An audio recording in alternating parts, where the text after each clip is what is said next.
आज के इस वीडियो में 9 विषयों पर बात होगी। पहला विषय होगा हमारा केज पर अलग अलग मुर्गे और मुर्गियों को रखने के फायदे क्या क्या हैं। दूसरा विषय होगा AI यानी आर्टिफिशियल इंसेमिनेशन, मुर्गे के स्पर्म को हाथ से निकालकर मुर्गी के अंदर कैसे इंजेक्ट किया जाता है। तीसरा विषय होगा हैचरी कहाँ लगाई जाती है और छोटी हैचरी के फायदे क्या हैं, बड़ी हैचरियों के नुकसान कितने हैं। चौथा विषय है छोटे इंक्यूबेटर के फायदे क्या हैं और बड़े इंक्यूबेटर के क्या नुकसान हो सकते हैं। पांचवा विषय है हमारा इंक्यूबेटर में मिक्स अंडे लगाए जाने पर कैसे पहचानेंगे कि ये किस नस्ल की मुर्गी के चूजे हैं। छठवां विषय हमारा होगा मेरेक्स का वैक्सीन कैसे किया जाता है और क्यों किया जाता है। सातवां विषय हमारा होगा एक दिन का चिक्स ट्रेन में अलग अलग मौसम में अलग अलग तरीके से कैसे भेजे जाते हैं। आठवां विषय होगा ट्रेन में एक दिन का चिक्स ही क्यों भेजा जाता है और बड़ा क्यों नहीं भेजा जाता, और भेजते हैं तो कौन सा प्रमाण पत्र हमसे मांगा जाता है। नौवां विषय होगा कड़कनाथ के मुर्गे कितने रंग के हुआ करते हैं और ओरिजिनल की पहचान क्या है। और भी अन्य बहुत सारी जानकारी आपको मैं आज देने जा रहा हूं, तो चलिए करते हैं वीडियो स्टार्ट। नमस्कार दोस्तों, मैं हूं महसूस कुरैशी, मध्य प्रदेश के सिवनी जिले से आप देख रहे हैं आपका अपना यूट्यूब चैनल देसी मुर्गी पालन। तो पिंजरा पद्धति जिसको केज सिस्टम कहते हैं, इसमें अंडे देने वाली मुर्गियों को रखा जाता है। मुर्गों को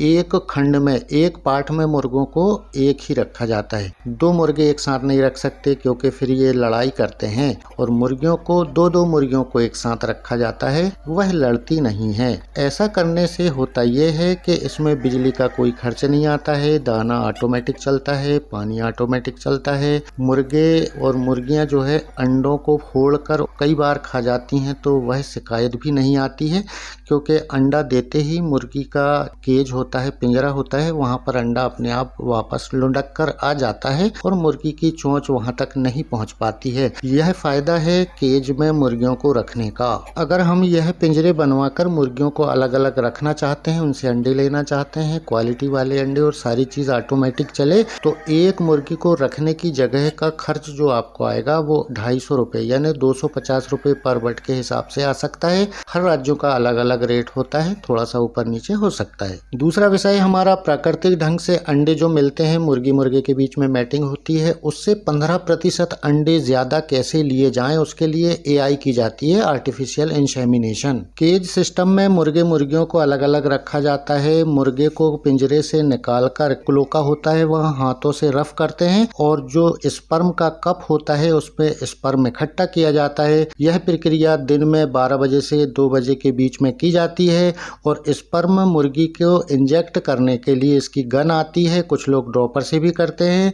मुर्गी का जो पाचन तंत्र के ऊपरी हिस्से में यूट्रस सेल ग्लैंड हुआ करती है, वहां पर मुर्गी को स्पर्म डालकर इंजेक्ट किया जाता है। 3 दिन में एक बार ऐसा करने से 3 दिन तक फर्टाइल अंडे मिलते हैं और 15% अंडे मुर्गियों से ज्यादा लिए जा सकते हैं। तीसरा विषय था हमारा हैचरी कहाँ लगाई जाती है और कितने नुकसान हो सकते हैं। हैचरी एकांत जगह में लगाई जाती है और यहाँ किसी का भी आना जाना प्रतिबंधित होता है। सिर्फ वर्कर और डॉक्टर ही हर दिन जाया आया करते हैं और उनकी देखरेख में ही मुर्गी से अंडे लिए जाते हैं। छोटी से छोटी बीमारी आ जाने पर बहुत सारी मुर्गियां अंडा देना कम कर देती हैं, और कई बार किसी भी मशीन में छोटी से छोटी गड़बड़ी आ जाने पर लाखों अंडे खराब भी हो जाते हैं, जिसका हैचरी चलाने वाले को बहुत सारे नुकसान हो सकते हैं। दूसरा नुकसान ये होता है कि जिन ग्राहकों ने पैसा जमा करके चूजे लेने के इंतजार में बैठे हैं, उनकी बातें भी सुनना पड़ता है और उनको समझाकर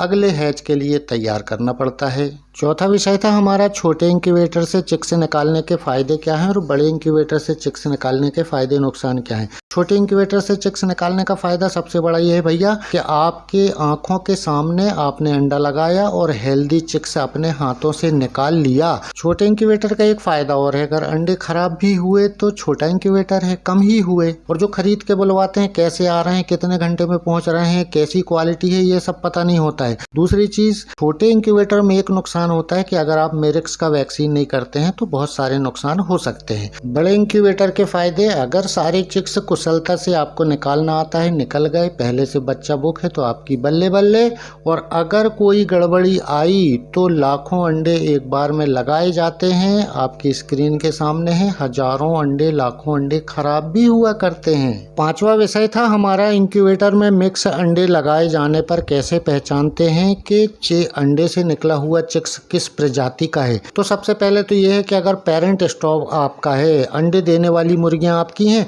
सभी नस्लों को अलग अलग पाला जाता है और इंक्यूबेटर में ऊपर नीचे अलग अलग खंड होते हैं, तो अलग अलग पार्टीशन में अलग अलग नस्ल के अंडे रखकर अलग अलग चूजे निकाल लेते हैं। अगर हमने किसी से अंडों को खरीदा है और मिक्स हो गए, जैसे सोनाली का मिक्स हो गया और कड़कनाथ का मिक्स हो गया, तो कड़कनाथ सोनाली को कैसा छांटेंगे। कड़कनाथ के बच्चे के पैर जैसा आप स्क्रीन में देख रहे हैं बिल्कुल काले रहेंगे, तो काले काले पैर वाले अलग छांट लिए आपने तो कड़कनाथ के बच्चे अलग हो गए, जो बाकी बचे हुए हैं वह सोनाली के हैं। इसी प्रकार से बॉयलर के बच्चे को भी पहचाना जाता है, जैसे आईबी का है या कोप का है तो हल्का पीलापन मिलेगा और हॉबर्ट का अगर बच्चा है तो पिंक कलर के पांव देखे जाते हैं। कुछ दिन फार्मिंग करने के बाद यह सारी महारत आपको भी मिलने वाली है। छठवां विषय था हमारा मेरिक्स का वैक्सीन कैसे किया जाता है और क्यों किया जाता है। तो पहले कैसा जान लेते हैं। जैसा आप स्क्रीन के सामने देख रहे हैं, ये सारे लड़के एक्सपर्ट होते हैं, इनको 5000 बच्चों को वैक्सीन करना है तो 3 लड़के 1 घंटे में 5000 चूजे का वैक्सीन कर देते हैं। ये नाइट्रोजन सिलेंडर में अंदर रखा हुआ टेम्परेचर मैनेज किया हुआ वैक्सीन होता है। ये गन में डालते हैं और चिक्स 1 दिन का होता है, 12 घंटे के अंदर गर्दन के ऊपर चमड़ी में यह वैक्सीन को लगाते हैं और बहुत तेजी से ये काम करते हैं। मैं बहुत स्लो करके दिखा रहा हूँ।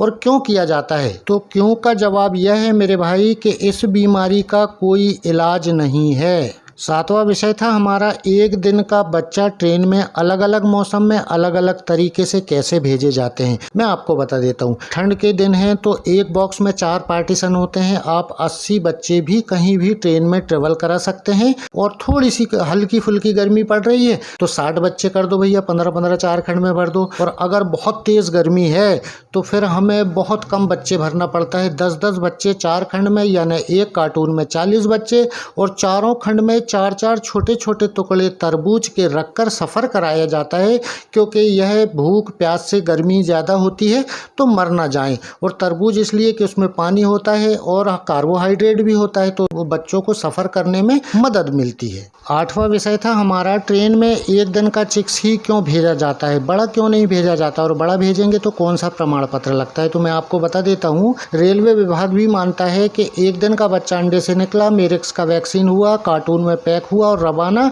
यह किसी बीमारी से ग्रसित नहीं है, यह निरोग काया है, इसलिए ट्रेन में सफ़र कराया जाता है।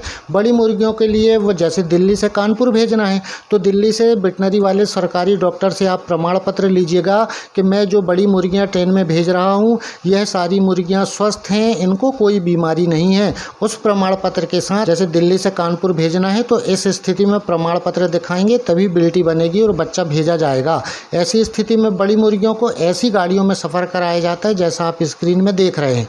9वां और अंतिम विषय था हमारा ओरिजिनल कड़कनाथ मुर्गी की पहचान क्या है और यह कितने रंग में मिलता है। तो आप जैसे ही कड़कनाथ के बच्चे बुलवाते हैं तो उसको एक बच्चा हाथ में उठा के देखिएगा, उसके पंख काले मिलेंगे, पूरा बॉडी स्ट्रक्चर देखिएगा, उसके पैर देखिएगा, पैर के साथ साथ कोशिश ये करें कि उसका मुंह खोल के देखें जैसा स्क्रीन के सामने मैं आपको दिखा रहा हूँ। पूरा आप बच्चे को पहचान सकते हैं और मुंह खोलने पर सारी चीज़ें क्लियर हो जाएंगी। बहुत सारे लोग कलर करते हैं मुंह के अंदर, जीभ में कहाँ कलर करोगे भैया, स्क्रीन के सामने जीभ भी देख लें और इस तरीके से चेक करके आप ओरिजिनल कड़कनाथ को पहचान सकते हैं। मुंह खोल दे बेटा, खोल दे रे, तेरे को प्रिय स्टार्टर फीड खिलाऊंगा, खोल दे मेरा बच्चा। तो देखिए दोस्तों, स्क्रीन के सामने मुंह के अंदर दूसरी मुर्गियों की जीभ ऐसी हुआ करती है और कड़कनाथ की कैसी होती है आप स्क्रीन के सामने देख ही रहे हैं। जब आप कड़कनाथ का मुर्गा खरीदेंगे या पाल के बड़ा करेंगे और उसके बाद उसको काट के खाएंगे तो स्क्रीन के सामने देखिएगा सारे आइटम आपको कैसे दिखाई देंगे। बिल्कुल डरने का नहीं, बहुत शानदार टेस्ट मिलेगा दोस्तों। डिलीवरी पीरियड में माताओं बहनों को, डायबिटीज़ वाले, हार्ट के मरीज, जिम जाने वाले, ये सब बड़े मज़े से खाते हैं और मेरे मुँह में भी मज़ा आने लगा है।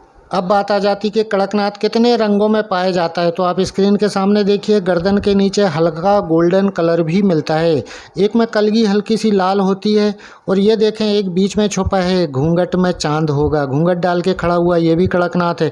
बहुत सारे कलर में आता है मगर सब में खासियत वही है, कमाल वही है, जो आप जायका लेने वाले हैं वही मिलेगा।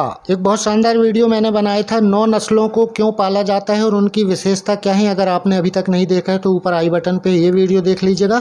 यह था आज का वीडियो। अगर आप इस चैनल पर नए हैं तो सब्सक्राइब करके बेल आइकन दबाकर ऑल में कर लीजिएगा। मैं बीमार मुर्गियों के इलाज के वीडियो बनाया करता हूँ। अगली मुलाकात फिर किसी नए टॉपिक के साथ बहुत जल्द होगी। तब तक के लिए नमस्कार, आदाब, जय हिंद, जय भारत।